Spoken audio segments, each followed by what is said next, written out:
Pronto, boa noite, boa tarde, bom dia. Então, mais uma vez estamos aqui reunidos em nome de Jesus, que é o Evangelho de Deus. Então, vamos fazer a nossa prece inicial para nos conectarmos ainda mais com Jesus.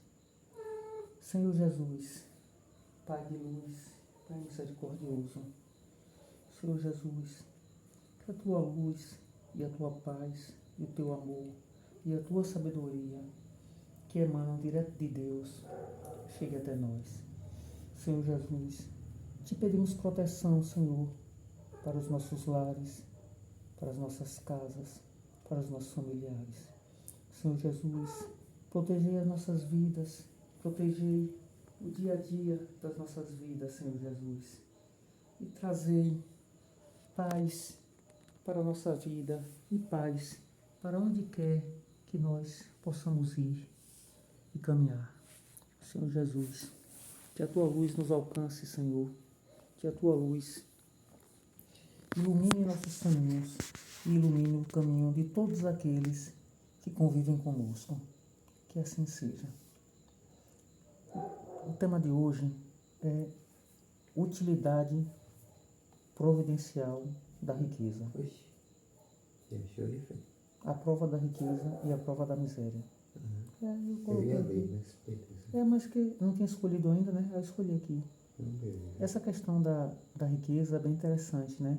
Nós vamos fazer, em breve, né, abrir uma playlist do Evangelho desde o começo, né? Porque se nós observarmos aqui, o anterior é a parábola dos talentos, o outro é a parábola do mal rico, o anterior, e o outro anterior é Jesus na casa de Zaqueu, que também era um rico, né? Então, assim, o Evangelho, ele se encadeia, né? Preservar-te da avareza. Então, a gente percebe que são temas, salvação dos ricos, né? Então, não se pode servir a Deus e a mamon, né? E o sentido de mamon aqui, nessa frase de Jesus, filho, o negócio aí. Mas está quase caindo, vai ter que tirar. Porque se ele quer, ele quebra. O sentido de Jesus aqui, que fala a mamon, é como se mamon fosse o Deus dos bens materiais, né? Então o sentido é esse. E aí, esse evangelho ainda não vai ser um evangelho contínuo. Mas em breve nós vamos abrir uma playlist de evangelhos contínuos.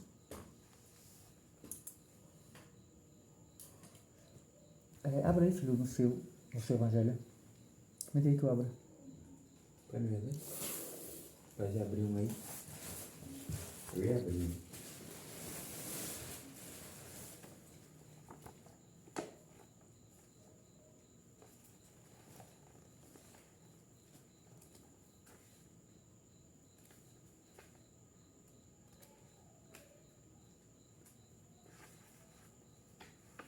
Capítulo 16. Estou procurando aqui no outro evangelho só para meu filho ler, poder ler, né? E a gente vai tecendo os comentários. Acabei subindo. Não é parábola dos talentos, não. É utilidade providencial da riqueza.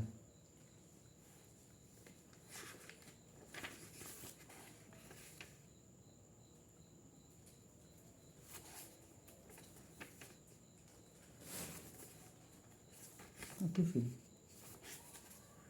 Aqui, ó. Utilidade providencial da riqueza. Chega mais para perto para escutar melhor. Sair aqui no vídeo melhor.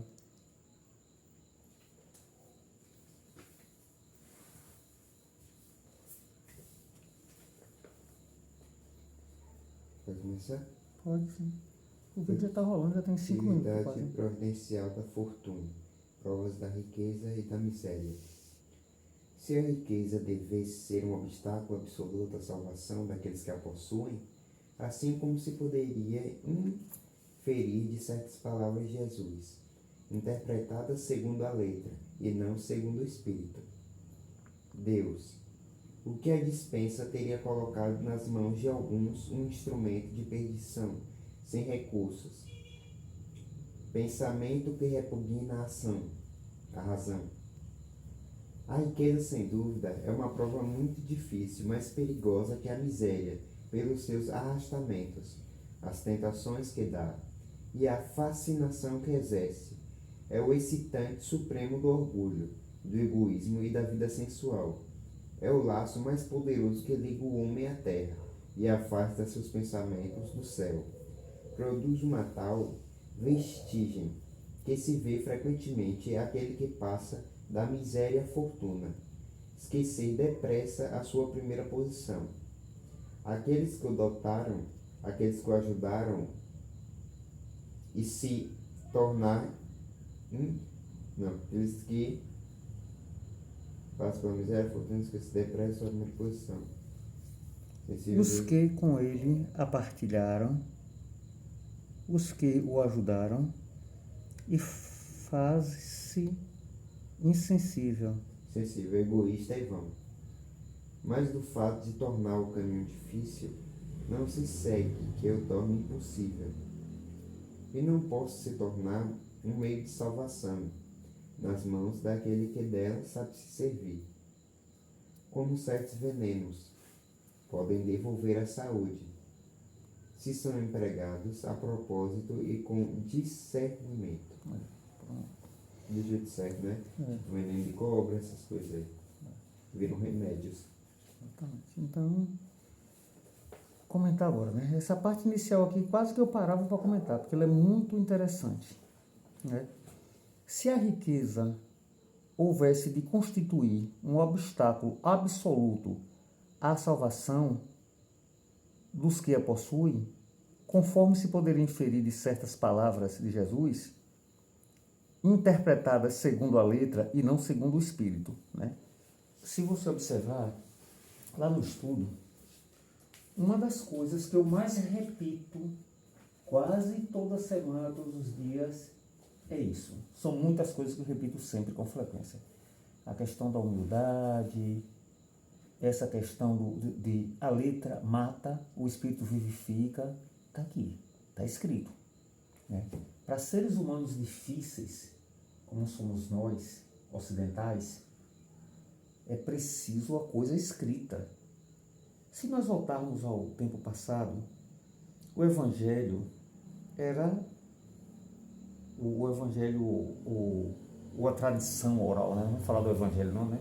O Evangelho é Jesus, né? A tradição oral dos ensinamentos do Cristo que veio através dos profetas, existia a tradição oral.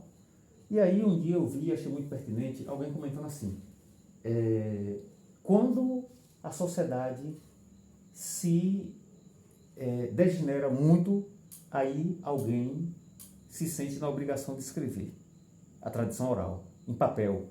Entendeu, filho? Né? Por quê? Porque é para ver se enxerga, está escrito aí. Toda semana no estudo eu falo de, pelo menos duas coisas que eu lembro agora, eu falo sempre, de humildade e de ter cuidado, que a letra mata, o espírito vivifica. Então essa já é uma questão que está aqui, né? Ou seja, interpretar o quê? Que a riqueza é o mal, é a interpretação equivocada do que Jesus falou. Aí ele continua aqui, depois dessa parte azulzinha aqui que eu pintei. Deus que a concede, né? Deus que concede a riqueza, tudo obedece à lei de Deus, não é isso? Todo mundo que trabalha abaixo de Deus obedece à lei de Deus. Jesus, em perfeita comunhão com Deus, teria posto nas mãos de alguns um instrumento de perdição, que é a riqueza, né? Aí Deus vai botar a riqueza na sua mão, que é o instrumento de perdição, né? E na minha vai botar a pobreza. Né? Certo, beleza, vamos continuar, para entender melhor. Né? Porque também é cada interpretação que as pessoas fazem, né? Às vezes que eu estou falando aqui também, a pessoa já está, antes de eu acabar de falar, a pessoa já está interpretando, né? Então vamos ter calma. Deixa eu falar rápido, que é para ninguém interpretar antes. Não, deixa eu falar aqui. Sem apelação nenhuma ideia que repugne na razão. Sem dúvida, pelos arrastamentos, a riqueza constitui uma prova muito arriscada, mais perigosa do que a miséria. Pois é, quem está na miséria acha que está ruim, né? Não é verdade? Mas a riqueza é pior. Sabe que a riqueza é pior? Porque na riqueza todo mundo se aproxima de você. Se você é homem, vai aparecer um monte de amigos, vai aparecer um monte de mulheres para querer ser sua namorada, sua esposa, amante, o que seja. Se você é homem, vai querer aparecer tudo quanto é tipo de amigo que se classifica. Né? Se você é mulher, vai aparecer um monte de pretendente homem.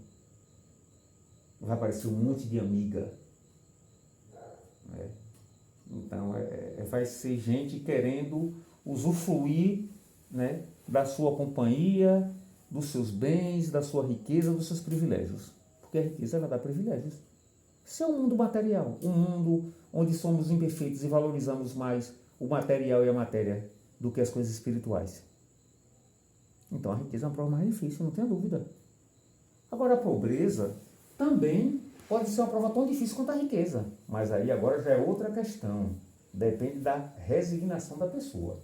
Mas no geral, né, como regra, e não estamos falando aqui de exceções, né, exceções tem. Tem situação que o rico vai passar tranquilamente pela prova da riqueza e ela não vai ser empecilho nenhum para ele. Existem muitos ricos assim, né? E o pobre vai cair numa degeneração terrível. Aqui nós estamos falando de um caso. Não quer dizer que todos os casos são assim. Um caso que normalmente é regra. Só que hoje em dia o mundo já se transformou tanto que não precisa nem ser rico para se perder. Basta ter um celular na mão. Hoje em dia, um pobre com celular pode se perder tanto, às vezes até mais do que um rico. Principalmente o que a gente vê hoje aí, né? As pessoas com extrema vaidade, extrema sensualidade na internet. Então, esse é um problema. As mulheres que se cuidem. Na verdade, as mulheres que se cuidem não, né? As mulheres que tiverem suas filhas, adolescentes, que se cuidem. Porque é uma vaidade, é uma sensualidade que Deus, só Deus sabe. Não está brincadeira. Então é isso.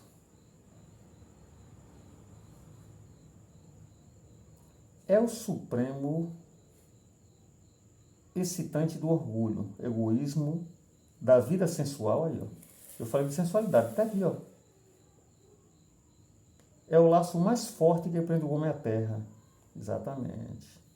E disso aqui a gente tira muito espírito dessa letra aqui. E lhe desvia do céu dos pensamentos. E assim se vai, né? E aqui são outras situações que é muito comum, que todo mundo já entende, né? A riqueza às vezes afasta a gente dos verdadeiros amigos, né? Porque os verdadeiros amigos, eles não são bajuladores.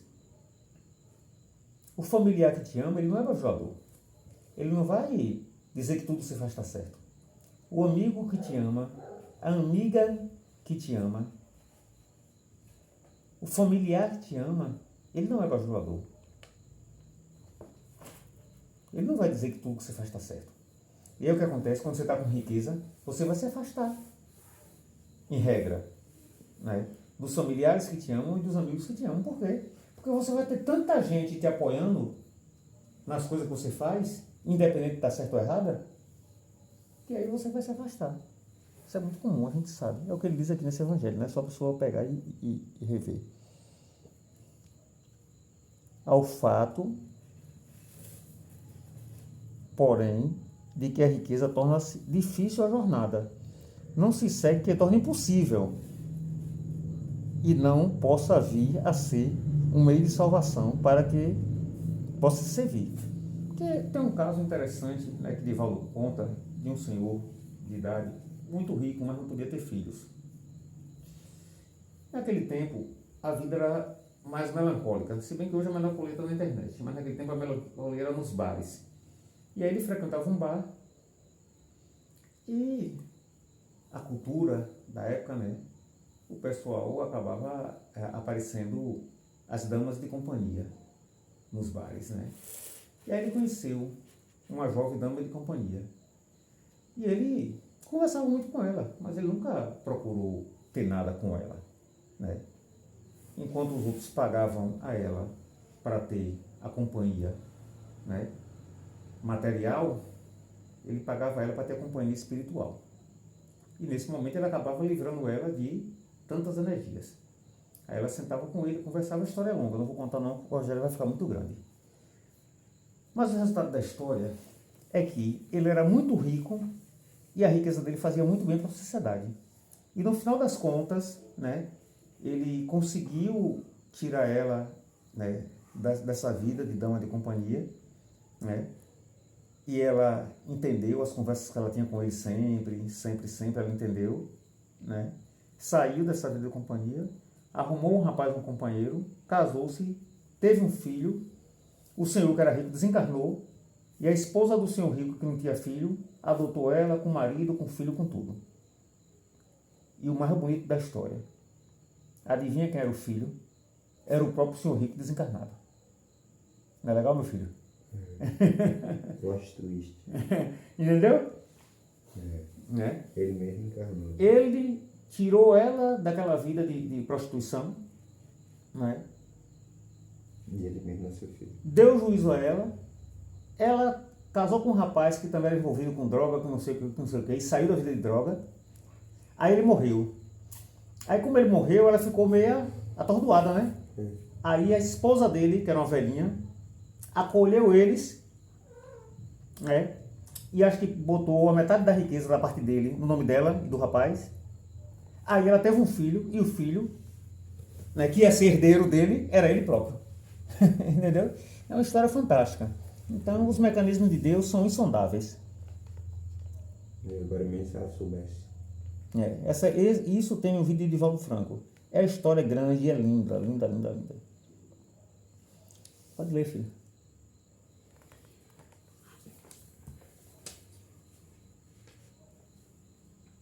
Quando Jesus disse ao jovem que o interrogou sobre os meios de ganhar a vida eterna, desfazei-vos de todos os vossos bens e segui-me. Ele não entendia estabelecer como princípio a salvação. Não tem senão esse preço, mas mostrar que o apego aos bens terrestres é um obstáculo à salvação. Esse jovem com efeito se acreditava porque tinha observado os 7 mandamentos, e todavia recua ante a ideia de abandonar seus bens. Seu desejo de obter a vida eterna não ia até esse sacrifício de abandonar os bens. Isso, então aqui eu vou comentar só uma coisa. O apego aos bens terrestres é um obstáculo à salvação. Não só o apego aos bens terrestres, mas o apego a tudo que conecta a gente à matéria. Os nossos sentidos e sensações, qualquer coisa que é pegar matéria é um obstáculo e dificílimo, não é fácil não. Né? Ainda hoje eu conversava com meu pai, ontem, ou foi hoje, meu pai falou que a gente conversando, né, falando sobre trabalho, né, e trabalho, consequentemente, gera renda e dinheiro, né. Aí ele falando, ele pensa como eu, aqui nada é nosso. Nada aqui é nosso. A nossa casa não é nossa, o nosso emprego não é nosso. Qualquer bem material, qualquer riqueza que você tenha, ou pouca ou muita, ou qualquer bem mínimo material, nada é nosso. Tudo é empréstimo. A gente chegou aqui como? Sem nada. Não se engane não, ninguém se engane, nada é nosso. Então vamos aprender a desapegar. Dos bens materiais, esse é mais fácil, viu? Mais difícil é a gente controlar os nossos sentidos. Vai em frente, meu filho.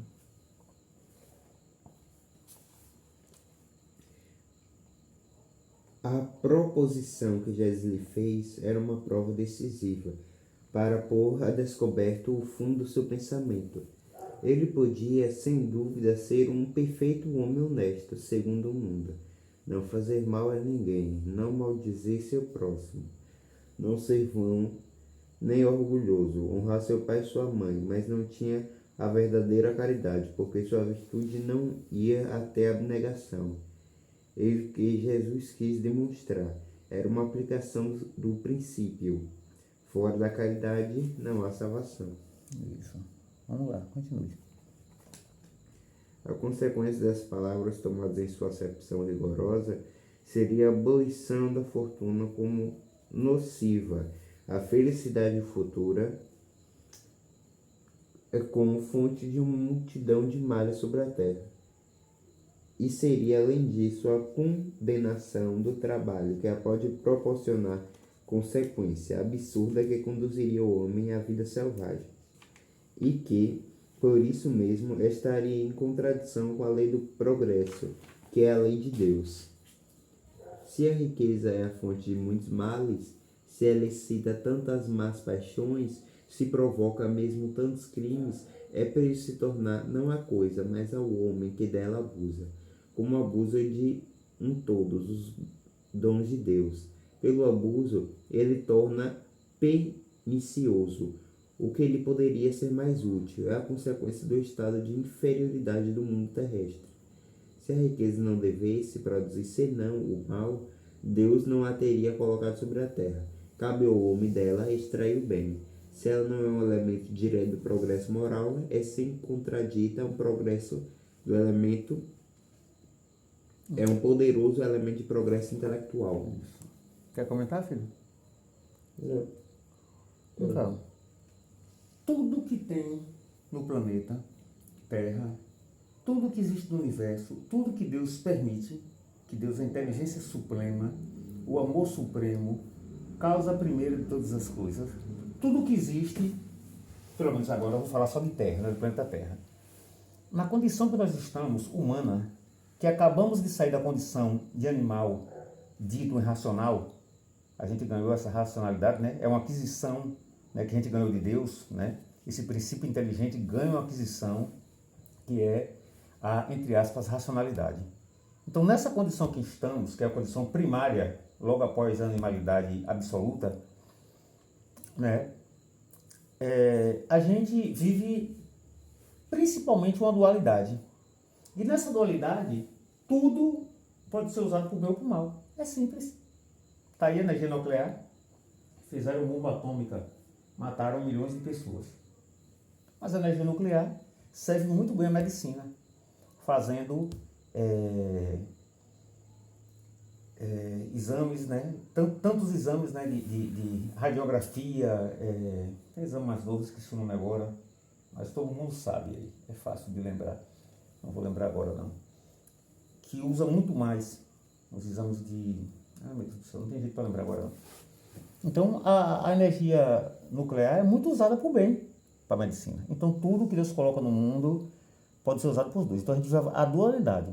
E a gente está numa fase simples, né? Só tem duas coisas para escolher: o bem e o mal. E quando a gente tiver mais coisa? Quando tiver 3, 4, 5, 6 opções, 7, 10, imagine, 20, 200. Então a gente está numa fase tão básica, é só escolher entre o bem e o mal. E já é tão difícil. É difícil. Vai lá, filho, continue.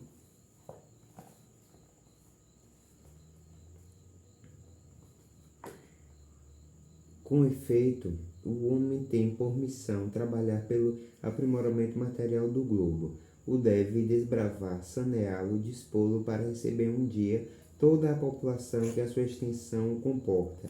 Para alimentar essa população que cresce sem cessar, é preciso aumentar a produção. Se a produção de uma região for insuficiente, será preciso ir à procura ao longe. Por isso mesmo, as relações de povo a povo se tornam uma necessidade, para se tornar mais fáceis. É preciso destruir os obstáculos materiais que se as separam, tornar as comunidades mais rápidas para esses trabalhos, que são obra dos séculos. O homem teve que tirar os materiais até das entradas da terra, entranhas da terra, procurou na ciência os meios de executá-los mais seguro e mais rapidamente. Mas para realizá-los foram-lhe precisos recursos. A necessidade o fez criar riqueza, como o fez descobrir a ciência, a atividade necessitada. Depois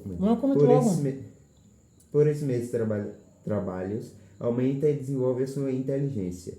Essa inteligência que ele concentra primeiro na satisfação das necessidades materiais, o ajudará mais tarde a compreender as grandes verdades morais. O que ele cita aqui, né, de que às vezes o mundo está precisando de alguma coisa, uma necessidade, né? Então ele vai lá e aprende, né? É. Eu lembro disso, eu lembrei são vários anos no mundo, mas da Guerra Fria, que porque uma competição entre dois países revolucionou tanto a nossa corrida no espaço, né, pai? Infelizmente, foi uma competição pela guerra, né? Poderia ser uma competição pela economia, poderia ser a Olimpíada na competição, o futebol na competição, e ninguém mata ninguém. Poderia ser uma competição saudável, não precisava ser guerra. Continue. A riqueza sendo o primeiro meio de execução, sem ela não mais grandes trabalhos, não mais atividade, não mais estímulo, não mais pesquisas. É por isso, com razão, considerado como um elemento de progresso. Bom, vou fazer um comentário aqui para encerrar, senão ele ficou grande, mas não teve jeito. Quanto tempo aí? 25. Eita. Para alimentar essa população que cresce incessantemente, preciso se faz aumentar a produção. Se a produção de um país é insuficiente, será necessário buscá-la fora. Então, interessante, né? Esse livro tem mais de 160 anos. Está escrito lá, Kardec escreveu. Engraçado que, provavelmente, depois desse tempo, tem uma teoria de um europeu que dizia que a população não podia passar de, sei lá, 2 bilhões de habitantes, alguma coisa assim, que o povo ia morrer de fome. É uma teoria muito famosa, aí o pessoal da administração tudo conhece essa teoria, né? Aí quem tiver administrador assistindo vai conhecer. Administrador, contador, né? Tudo conhece esse cara, essa teoria. Até alguns advogados também conhecem. Esqueci o nome dele agora. E o cara escreveu o livro, o cara virou um dos caras mais famosos do mundo, né? Eu acho que era inglês ele. Agora você vê, está escrito aí, de forma simples. Não tem problema nenhum para alimentar essa população que cresce incessantemente. Preciso se faz aumentar a produção. Se a produção de um país é insuficiente, vai buscar em outro país. Gente com tanta terra no mundo cultivável, com a capacidade imensa do japonês, principalmente, de produzir muito em pouca terra, com a tecnologia avançando, o cara cria uma teoria de livros que diz que a população não pode aumentar, porque senão vai morrer todo mundo de fome. E o cara se torna um dos maiores escritores do planeta. Com isso aí já escrito. Mas faz parte. A fim de mais facilitar, cumpre sejam destruídos obstáculos materiais que os separam e tornadas mais rápidas as comunicações. Pronto. E foi tornado mais rápido as comunicações. Isso aconteceu. Né? Tá aí, simples, é um livro, senhor. É um livro que é cristão, que é evangélico, que é científico, que é filosófico, está escrito aí. E 160 anos depois, agora a gente está aqui, 160 e tantos anos depois a gente está aqui, né? Um século e meio, nós estamos aqui, e a gente vê aí, avião cortando o céu para cima e para baixo, que não tem jeito, né? China, Estados Unidos, Europa, é tanto avião no céu, muito mais do que pássaro voando, né? Trem cortando os continentes, metrô, à torta e direito. Então, tá aí. Então, as coisas de Deus são perfeitas. Todo probleminha que acontece é equívoco nosso. Então, vamos encerrar nosso evangelho, né, com lucidez, né, agradecer a Deus pelo entendimento, pelo esclarecimento. O esclarecimento é bom, né, porque aqui também falamos dessas questões, né, de a falta de fé, né. Quando eu falei aqui que um cara se tornou um dos maiores escritores do mundo, né, escrevendo falácia, né, escrevendo coisa errada, teoria totalmente errada, se a população tivesse esclarecida, ele não ia ficar famoso coisa nenhuma.